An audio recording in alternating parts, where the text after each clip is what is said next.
ガイアー。地球の皆さんこんにちは、月くんです。今日はウルトラマンガイア最強怪獣ランキングトップ10、4位ぐらいから10位まで結構拮抗していました。というか、ある怪獣のせいですごく疲れました。評価基準はこちらのルールに従って私ができるだけ客観的に戦闘力のみで順位をつけさせていただきました。もしチャンネル登録をしてくれたら根源的な破滅からあなたを救います。それでは順位発表です。どうぞ。10位は36話再会の空に登場した宇宙忍獣クロスサバーガ。右腕から小さなクロスサバーガを大量に出して相手の体にへばりついて爆発させる攻撃が非常に強力です。左腕はドリルになってます。体の一部が損傷してもすぐ再生できる能力があったり分身もできます。ガイアの攻撃を地面の畳返しで防いだり頭もいいです。攻守にバランスが良くガイアを苦しめたクロスサバーガが10位にランクイン。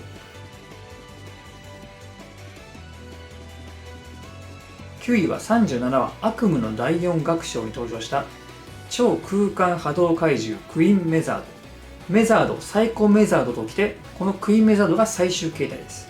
サイコメザードの時点でかなり強かったですが、さらに強くなってます。幻影で生み出した幻影ウルトラマンアグルは、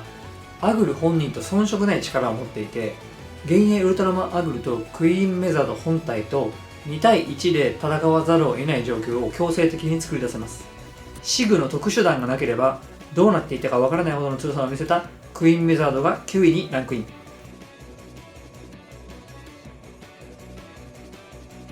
8位は32話いつか見た未来に登場した時空怪獣エアロバイパー。時間移動ができる怪獣で、自分が死ぬと分かると時間移動してその原因を断とうとする非常に厄介で特殊な能力を持った怪獣です。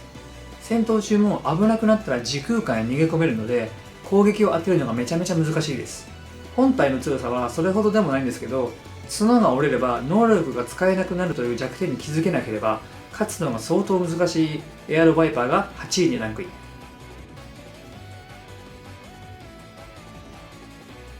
7位は45話命住む星に登場した破滅魔人ブリッツブロッツ。ウルトラマンアグルを倒してチームライトニングを全機撃墜、ティグリス2を圧倒するなどかなりの強さを見せた魔人です。ゼットンのように敵の光線を吸収して威力を上げて跳ね返すことができて、手からも相手のエネルギーを吸収することができて、それを握りつぶせます。ティグリス2、人類、ウルトラマンが協力してようやく倒せたブリッツブロッツが7位にランクイン。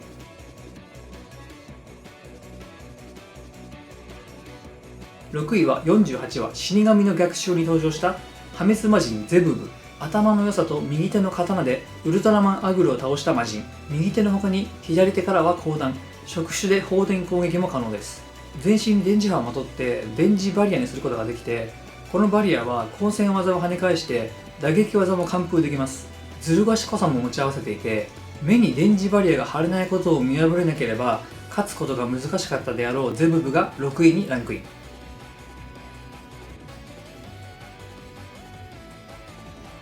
5位はウルトラマンティガ、ウルトラマンダイナ&ウルトラマンガイア、超時空の戦士たちに登場した最強合体獣キングオブモンス。口から破壊光線クレメイトビームを発射してお腹にある爪で相手を刺したり捕獲したりできます。フォトンエッジを跳ね返す強力なバリアを張ることができます。これだけでも十分強いんですが、最大の強みはスキューラとバジリスという怪獣を体から生み出して強制的に3対1で戦うことができるということです。ティガとダイナの共闘で倒すことができたキングオブモンスが5位にランクイン。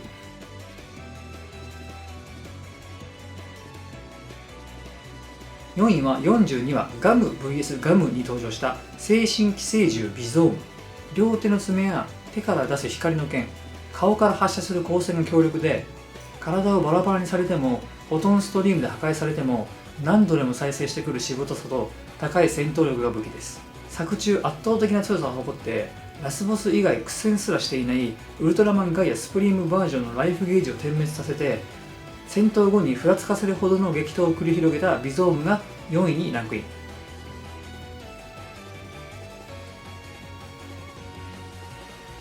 3位は14話反宇宙からの挑戦に登場した反物質怪獣アンチマター。はっきり言いますとこの怪獣のせいで徹夜する羽目になりました。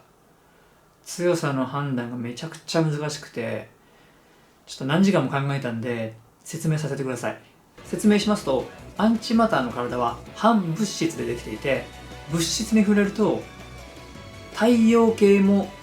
消し去ってしまう可能性があるほどの大爆発を起こします。地球とかじゃないんですよ、太陽系ですよ。はラスボスですかって感じですよね。じゃあなぜ1位ではないのかというと、3つ理由があって、まず1つ目はアンチマター本体の戦闘力がそれほどでもないということ。ちょっと攻撃されたら戦意喪失するほど本体は弱いです。だから何かしらの方法で攻撃手段のある怪獣や宇宙人ならワンチャンあるんじゃないかということが1つ目。もう1つは、この回の中で人類がその反物質を物質に変える装置みたいなのを開発できてるんですよ。ということは、地球よりも科学力が優れた宇宙人なら同じことが可能であるということ。最後の理由は、その大爆発を起こして相手を倒せたとしても、アンチマターも死ぬんだったらそれって引き分けじゃないですか。このチャンネルのランキングの順位付けのルールをもう一回見てほしいんですけど、全ウルトラ怪獣と総当たりで戦ってより勝ち星が多いであろう怪獣が上位に来るんですよ。となると、もし大爆発後にアンチマターが死んじゃうんだったら0勝なんですよ。でも死なない、もしくは再生できるっていうことであればめちゃくちゃ強いってことなんですよ。けど大爆発後のことは分かんないんですよ。だからアンチマターを1位にしてみたり10位にしてみたりランク外にしてみたり、ランキングとは別に紹介するパターンも考えてみたり、いろいろ考えたんですけど、今回は3位ということで勘弁してください。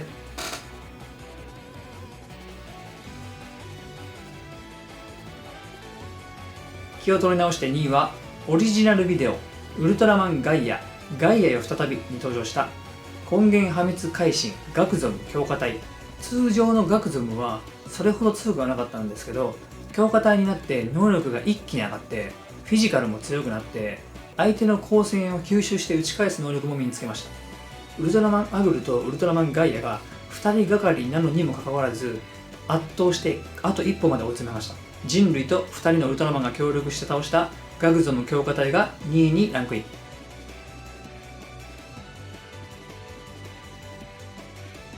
1位は49話天使降臨、50話地球の叫び、51話地球はウルトラマンの星に登場した根源破滅天使ゾグ。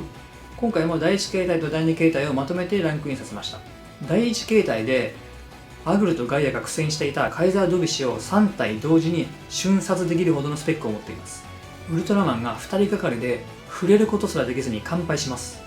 第1形態と第2形態を分けたとしてもワンツーフィニッシュだったと思います。第2形態は第1形態と戦闘スタイルが変わってとんでもなくでかくなります。ウルトラマンの10倍以上の大きさで、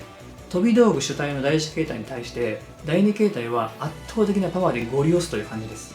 もうウルトラマンを手でペシッてやって吹っ飛ばしてしまうほどの強さです。今回は根源破滅天使族としてまとめてのランクインでしたが、第1形態の方が第2形態でも強いんじゃないかっていう人もいるぐらいなので、アンチマターの件も含めて皆様のご意見ぜひコメント欄でお聞かせください。はい、いかがだったでしょうか。もう朝です。ここまで見ていただいてありがとうございます。おじさんが一人でウルトラマンの怪獣誰が強いか一晩中考えて、後々虚無感が襲ってこないか若干怖いですが、ウルトラマンガイア最強怪獣ランキングトップ10でした。少しでも面白いと思ってくださった方がもしいましたら、チャンネル登録、高評価、コメントなどよろしくお願いします。それでは次の動画でさようなら。